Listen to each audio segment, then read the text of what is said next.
और कुरुक्षेत्र लोकसभा सीट पर सभी पार्टियों की तरफ से जीत के दावे किए गए। लगातार एक दूसरे पर प्रहार किया जा रहा है। दिल्ली के मंत्री गोपाल राय भी कुरुक्षेत्र पहुंचे और उन्होंने अपने प्रत्याशी सुशील गुप्ता के लिए चुनाव प्रचार किया और इस दौरान उन्होंने जमकर बीजेपी पर निशाना साधा और यह भी कहा कि इस बार बीजेपी का जो 400 पार का नारा है वो कुछ नहीं है, सिर्फ दिखावा है। और सुशील गुप्ता ने भी किसानों के मुद्दे पर सरकार पर निशाना साधा। भारतीय जनता पार्टी शायद पहली बार ऐसी स्थिति में आई है 10 साल के सरकार के बाद कि उनको अपनी पार्टी से एक कैंडिडेट नहीं मिला जिसको लड़ा सके।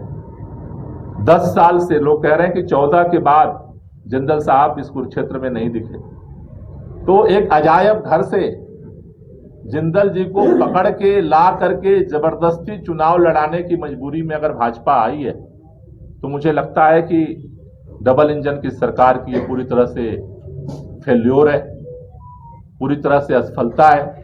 और आज जिस तरह से हर समाज के हर तबके का समर्थन इंडिया गठबंधन को मिल रहा है, हम सब लोग कोशिश कर रहे हैं कि हरियाणा के अंदर, क्योंकि सबसे पहले से प्रचार और मेहनत कुरुक्षेत्र में हो रहा है, तो सबसे ज्यादा मतों से कुरुक्षेत्र जो है एक संदेश दे। यहाँ से तो यहाँ धर्म युद्ध लड़ा जाता है, इतिहास इसका है और मुझे उम्मीद है कि कुरुक्षेत्र इस बार कम से कम एक बड़ा संदेश देगा। हरियाणा सरकार से निवेदन कर रहा हूँ, क्या मंडियों से गेहूं का उठाव नहीं कर रहा है? आपने अपने मित्रों को, अपने रिश्तेदारों को ठेके दे दिए, जानबूझ के किसान को परेशान करने के लिए।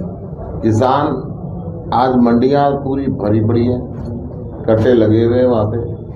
किसान खेत से फसल उठा के पूरी तरीके से मंडी में नहीं ला पा रहा। उसकी खेत में पड़ी हुई फसल भीग रही है, मंडी के अंदर पड़ी हुई फसल भीग रही है और भारतीय जनता पार्टी इस पे बिल्कुल बेपरवाह है। उनके ठेकेदारों ने जानबूझ के किसान को तंग करने के लिए, आड़ती को तंग करने के लिए और अडानी के स्यालो चलाने के लिए ये साजिश रची जा रही है।